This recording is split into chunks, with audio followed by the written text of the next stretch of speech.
Well, where do we start to talk about Rally Estonia? A record-breaking win for Kalle Rovanperä at 20 years old, the youngest world rally winner ever.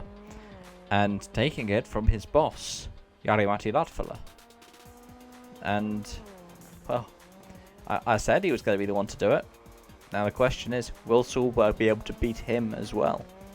The clock is ticking. But that display was incredibly impressive. A win by literally just under a minute, a tenth under a minute, from Craig Breen and Paul Nagel, with Thierry Neuville rounding out the podium. You have Ogier in 4th, Evans in 5th, and then the top 10 is completed by Sudinen, Lube, Lukanyuk, Mikkelsen, and Ostberg. There are all kinds of stories that we could talk about when it comes to Rally Estonia. We could talk about what happened to the hometown hero, Oid Tanak, who ended up picking up too many punches and had to retire for the day because he couldn't run the risk that he did back in Monte Carlo that earned him a suspended ban. There's also now a suspended ban for his teammate Thierry Neuville for speeding on a road section, making him the third driver to get a suspended ban this season after Sebastian Ogier got one for driving away from the scene of a road traffic collision in Croatia.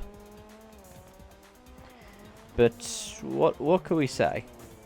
Well, with Hyundai, at least the suspension held up this time.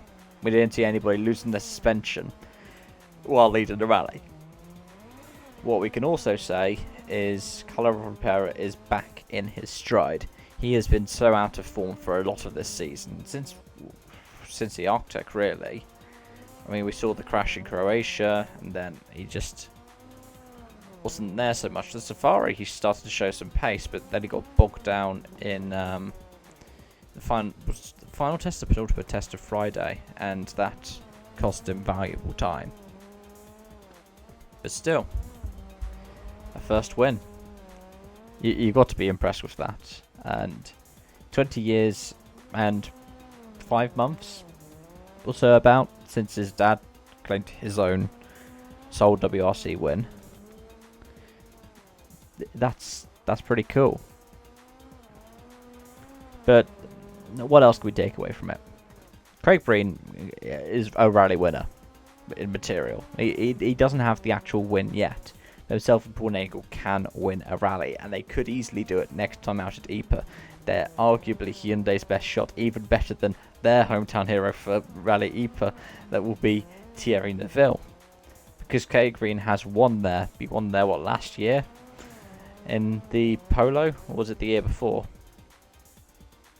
But he has won there before. And it's going to be a good one for Hyundai, hopefully. And it's something that they need. But it's like he said, what could he do to improve? Have a full season in a car. Adamo, Wilson, Latvala, you know where to get them. But what else is there? M Sport have got some pretty horrible reliability issues that are incredibly surprising because they weren't issues that they were seeing earlier. It sidelined both their cars. Evans is now the out-of-form Toyota driver. And Ogier is doing what he needs to do to claim that 8th World Championship. What will he do come the end of the season? We don't know. You expect him to retire, because that's what he's been saying. But there are still so many people who think he's going to give it another shot. And honestly, I can't tell you. I can tell you what I think, because I do not know. All I can say is, well done to Kalle Rovanperä for a first win, himself and Jonna Holtonen. Brilliant pairing, and they've finally got into their stride. Could we see a late season championship challenge by them? I don't know. I don't think so, because I'm pretty sure that it's going to be Evans and Ogier again. I think Hyundai, their best chance now, as we've seen by the fact that Craig Breen kept his second place and wasn't asked to drop behind Thierry. I think Hyundai, because they've had Craig Breen finish ahead of Thierry, are just looking at doing the manufacturers again, 3 years on the bounce. I don't think that they are really looking at the drivers right now. I think they've given that to Toyota. But anyways, let me know your thoughts in the comment section down below. Thank you so much for watching, and I hope to see you around. Bye for now.